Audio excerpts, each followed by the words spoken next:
Alors, si j'avais un message à dire aux jeunes, finalement, qu'est-ce que je dirais?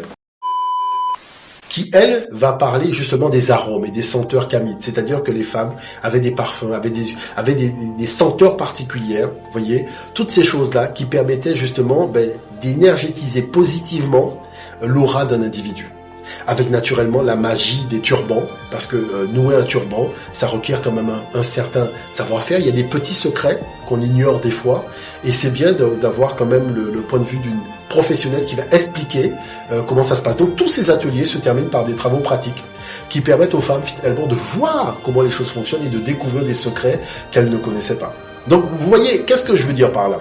Je veux dire par là que, en fait, toute la base d'une économie qui permet à un peuple d'exister, nous l'avons, dans le cadre de cette semaine kamique, si on prend que la thématique, par exemple, de la beauté. On aura l'occasion de faire, par exemple, des semaines de la culture tamite sur l'éducation. On changera de thème. Mais en tout cas, sur cette dimension de la beauté, nous voulons simplement lancer comme message aux jeunes générations. Voilà le fond de la réalité. Si nous sortons de la disquette de Jules Ferry, qui nous dit, voilà, que nous sommes métissés, nous sommes un brouillard extraordinaire, auquel personne n'y croit en réalité. D'accord?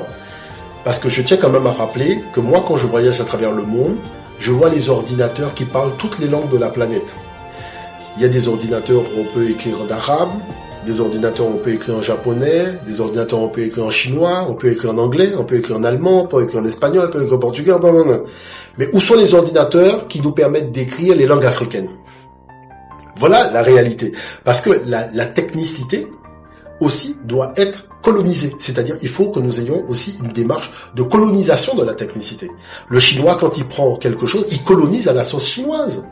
Donc, il faut aussi qu'on ait cet esprit de colonisation pour faciliter l'appropriation aussi de la chose. Pour faire en sorte que cette chose-là ne soit pas vue comme la chose de l'autre, mais que ça fasse partie véritablement de notre environnement. Surtout qu'on a été à la base des mathématiques et les matériaux qu'il y a dans l'ordinateur, on sait très bien que les matériaux viennent de chez nous. Bon.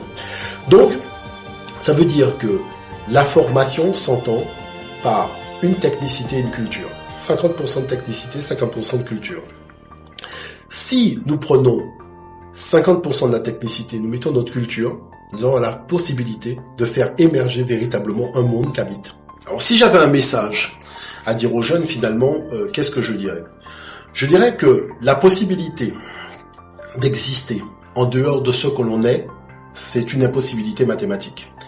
La première de toutes les connaissances est la connaissance de soi-même, c'est-à-dire de son génie intellectuel, de son génie culturel, de son génie scientifique.